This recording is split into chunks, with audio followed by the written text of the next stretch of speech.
Dramatic intro. Ordinarily, I'd tell you all about the history of Samsung S series devices, from the first S to the 8th iteration, but this thing's been leaked like crazy. So, meet your old friend, the Galaxy S8. There's some stuff here that's new that maybe you didn't know about, but as somebody who's had a chance to actually hold the device, let me tell you what it's like to hold, feel, and what the experience is like with Samsung's latest flagship. Any discussion about the Samsung Galaxy S8 should start and stop with the screen. So the S8 got big. It's a 5.8-inch screen, but it's not as giant as you might think. In fact, 83% of the entire front of the phone is that beautiful AMOLED Plus display. Nothing on the spec sheet's going to jump out. The story here is more of how these parts work together for the whole. But just so you're aware, Snapdragon 835 in the US, Exynos variants elsewhere. That 5.8-inch Quad HD Plus has a resolution of 2960 by 1440 that gives it a really solid 570 ppi. When it comes to battery life, at least now you expect Samsung to be really thorough, and they spent a good portion of the presentation talking about their 8-point battery safety test. So they didn't squeeze a gigantic battery in here. They focused a lot on making the battery just last longer, and it is a 3000 mAh battery in the Galaxy S8.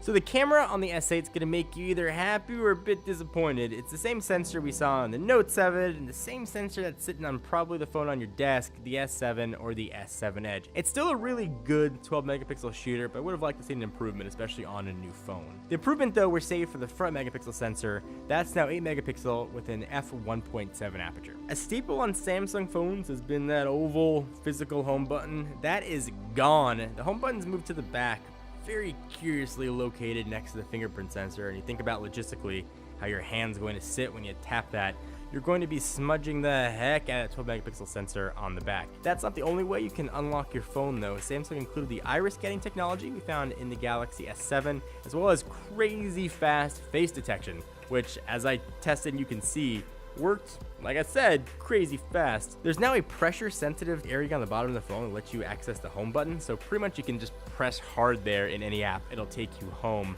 But when you're on that home screen, you'll see on screen, back, and multitasking buttons. Also new here is Bixby, Samsung's new AI, which you're going to hear a ton about over pretty much every Samsung device coming out over the next few years. It's their intelligent user interface. And Samsung is claiming anything you can do with your finger, you can do with your voice with Bixby. So Bixby's got cognitive tolerance, so it'll kind of know what you're doing. So if you're having a conversation with your friend and you say send the last picture, it'll know to send the last picture that you took, and it'll send it to that friend. And one of the things I really like about Bixby, instead of just saying I can't do that whatever you ask it, it'll ask you questions to get that job done.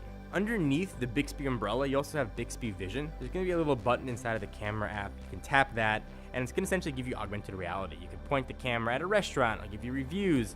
Point it at a camera or any other electronic or device. It'll tell you prices, books, it'll tell you a synopsis of what it's going to be about. It's going to do a lot of cool stuff, and it should get better as the AI tends to learn more. So storage on all the S8s is going to be 64 gigs, but you can up that with a micro SD card up to 256 or higher as they start to support it. And other Samsung staples you'd expect are also on board here. You've got fast charging via USB-C, you've got fast wireless charging, and of course IP68. I know a lot of you have knocked on Samsung for the software in the past, and myself included, but they stepped out of their own way here. The launcher looks good. Samsung seemed to stick with what they did well and took out a rest of the fluff. So the UI seems pretty solid this time around. So aside from the Galaxy S8 and the S8 Plus, Samsung unveiled a slew of new things to go along with them. You've got a new Samsung Connect Home. It's a mesh Wi-Fi system with SmartThings built in. Samsung DeX is Samsung's desktop docking station. Essentially, you get the power of the keyboard and mouse all powered from your phone. It's akin to what you've got with Microsoft's Continuum. You drop your phone in, you're going to get full access to all of your stuff.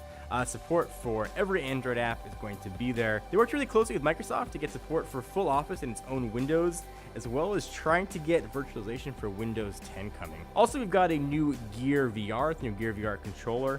It's going to be backwards compatible with obviously the S8, but the S7 or the Note 5 with some adapters thrown in. And the last new thing they announced is a Gear 360. It's smaller, it does 4K now. You can actually live stream at 2K. It's got kind of a new bulbishy, periscopy design. So that is the S8 and all of its accessories of friends. If you want to learn more about the Galaxy S8 Plus, we'll link to that down below, or we will link it on screen, so you can go ahead and click it and take a look. And are you guys going to pick one of these things up? If you are, which color? If you're not, why not? Leave in the comments down below and let us know. Until next time, I'm John Rettinger from Techno Buffalo.